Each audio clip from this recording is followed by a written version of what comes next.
Thank you, Professor Goma. So moving on swiftly, and in relation to this presentation, here are my disclosures for this presentation. I thank Sanofi for giving me the opportunity to share some of the new data that we have on some of the injectable therapy during the month of Ramadan during this study. The fasting varies massively from one country to another. Although the vast majority of people with type 2 diabetes do fast, in some countries it is the vast majority, in others it's less. But the reality is, so far, what we know from the data, that despite the potential risk for some, 90% of people are willing and do indeed fast over 15 days of the month.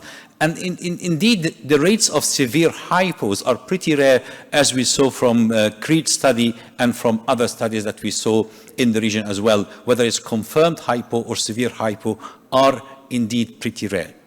As been alluded in the previous presentation, different types of insulin, different types of injectable therapy, different types of therapy have a different weight in the risk calculation.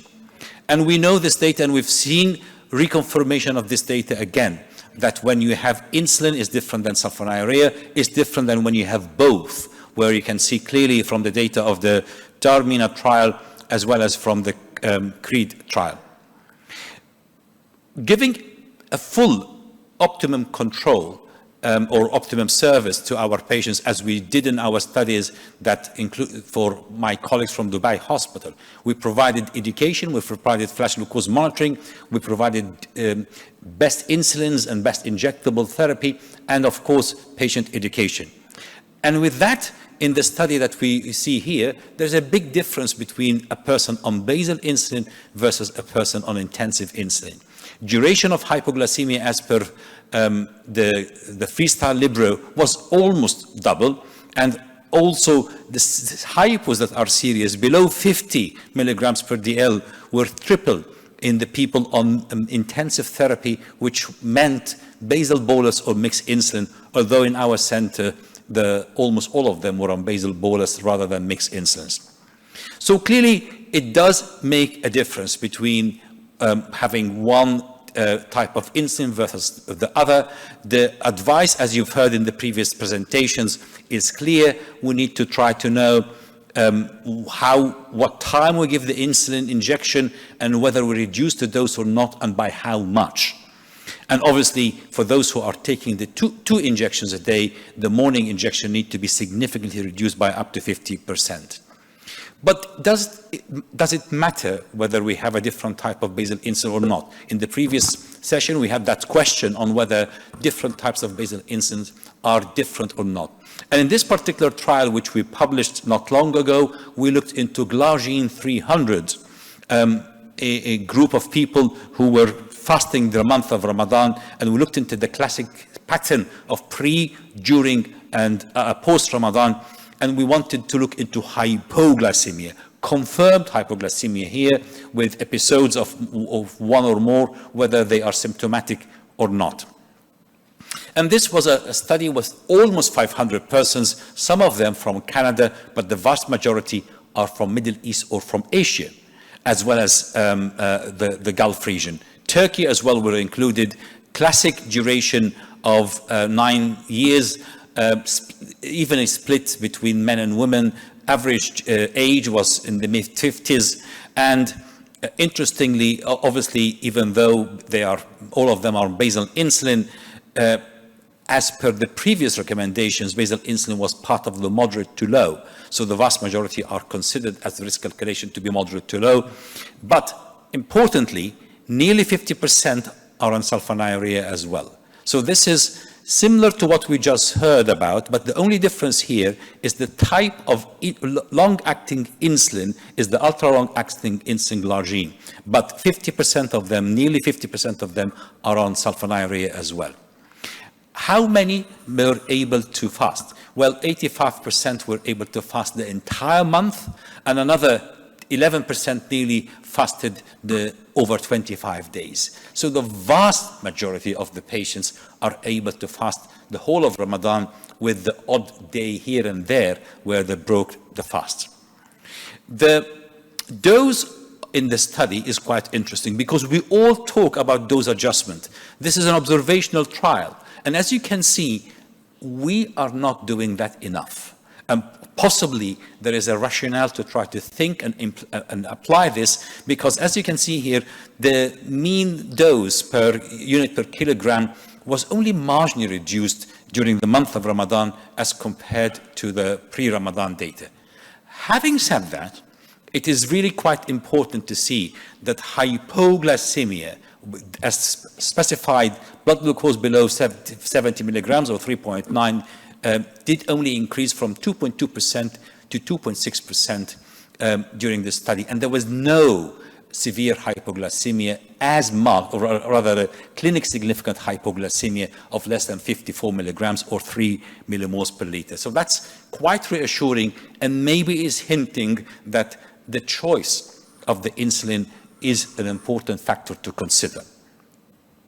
Now, this is very important because we always in the risk calculation talk about the country and the region.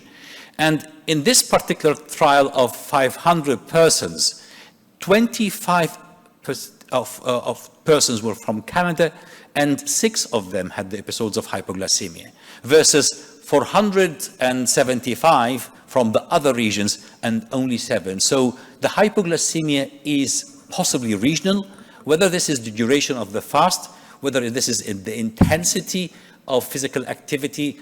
Our life in the Middle East and Muslim majority countries in Ramadan is modified to be Ramadan friendly.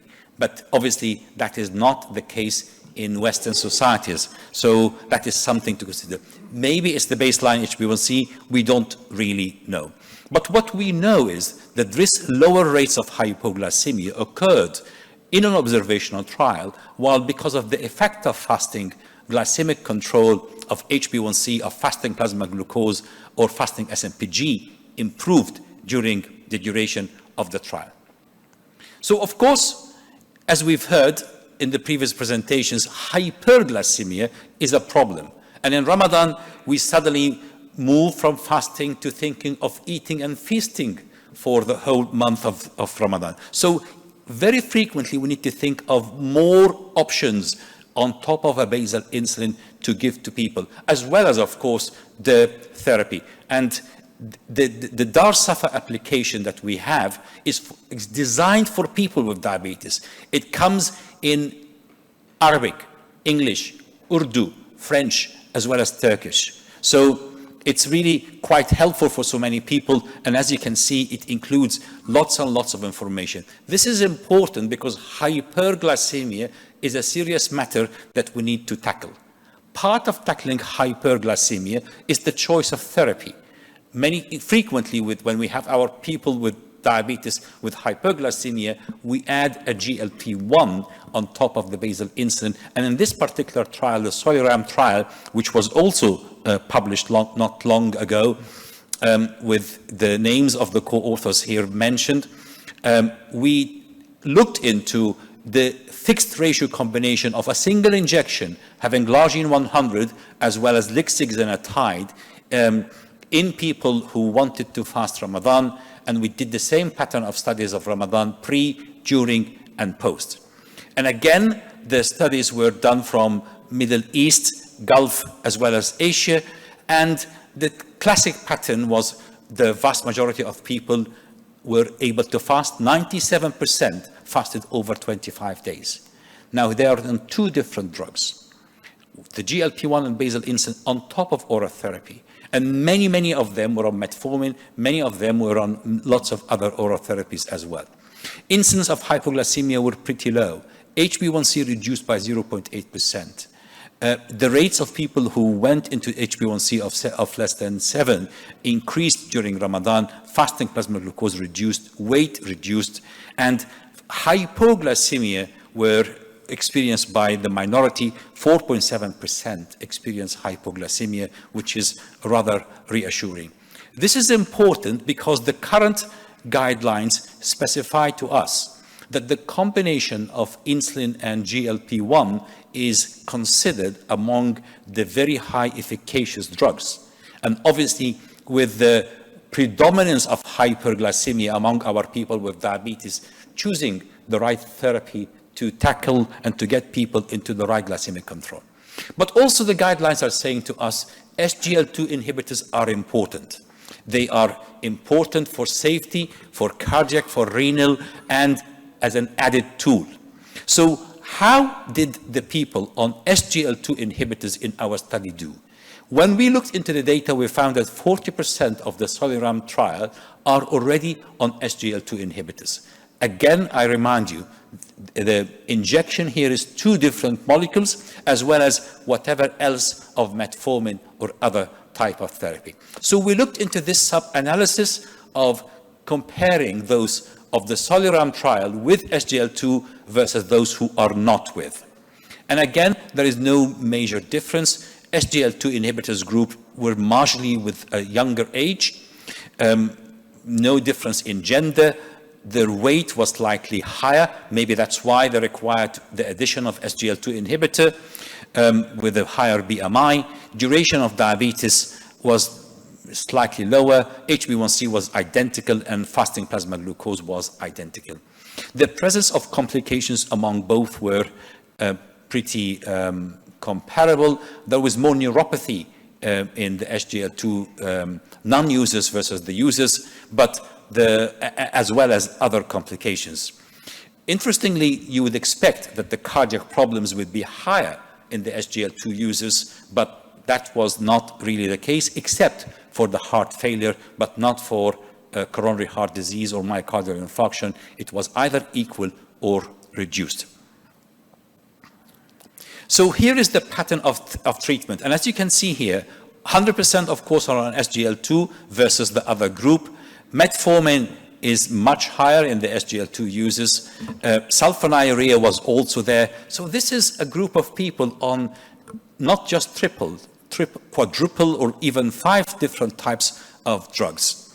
There was no significant dose adjustments between the two, which tells you again that maybe we are not adjusting the dose enough for many of the hypoglycemic or even the hyperglycemic, the drugs that can improve glycemic control. So when do people take the injection of the insulin glargine single fixed ratio combination? The vast majority are taking it at iftar, and SGLT2 inhibitors are also the vast majority of taking that at iftar to sort of cope with the potential diuresis with the meal and the ability to drink more fluid during that time to ease up any of the symptoms. People on SGLT2 inhibitors on top of the Iglar-Lixi were able to fast. The vast majority of them fasted equal number of days with no significant difference between the two groups. 9 out of 10 persons have a smooth ride. They did not have to break the fast at all. Those who broke the fast the vast majority of them are not diabetes related, although 3 people in the SGLT2 and 1 person in the non-SGLT2 was related to hypoglycemia. So again, I remind you, this is a study of nearly 500 persons, and we are talking about 4 persons having a hypoglycemic episode that resuscitated to break the fast. And obviously, hypoglycemia means you must break the fast. The actual incidence of severe or symptomatic documented hypos of less than 70 milligrams per DL or 3.9 millimoles was a bit higher in the SGLT2 groups, but the actual numbers, as I mentioned to you, is pretty small, which tells me that these people are adding the SGLT2 inhibitor was not a major problem for them. The vast majority of the hypos were during the fasting times, but there are some hypos during the non-fasting hours. Obviously, being on insulin and taking it at iftar time means that maybe some will have the hypoglycemia during the eating hours as well. So again, here is the incidence of the hypoglycemia pre-Ramadan, during Ramadan, and then post-Ramadan. It looks like people get used to the drug, the intense monitoring and whatever makes them, after Ramadan, having no significant hypoglycemia. And a reminder again, there was no severe hypos. Glycemic control improved equally in both 0.7 and 0.8 from baseline, and the percentage of those who would move to a better target of HbA1c was higher during Ramadan. So fasting helps many people to get into target. Body weight improves during Ramadan, and fasting plasma glucose also improved during Ramadan with marginal difference between the two, about 0.8 kilogram higher in the non-SGLT2 users. You would think it's the opposite, but for some reason it was not.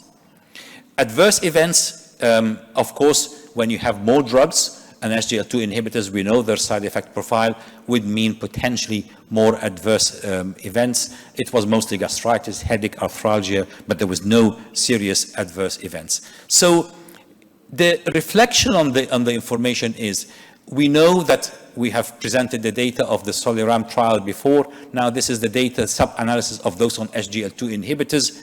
What we can see, 90% were able to fast the entire month without any interventions or any problems, and we had low risks of hypoglycemia.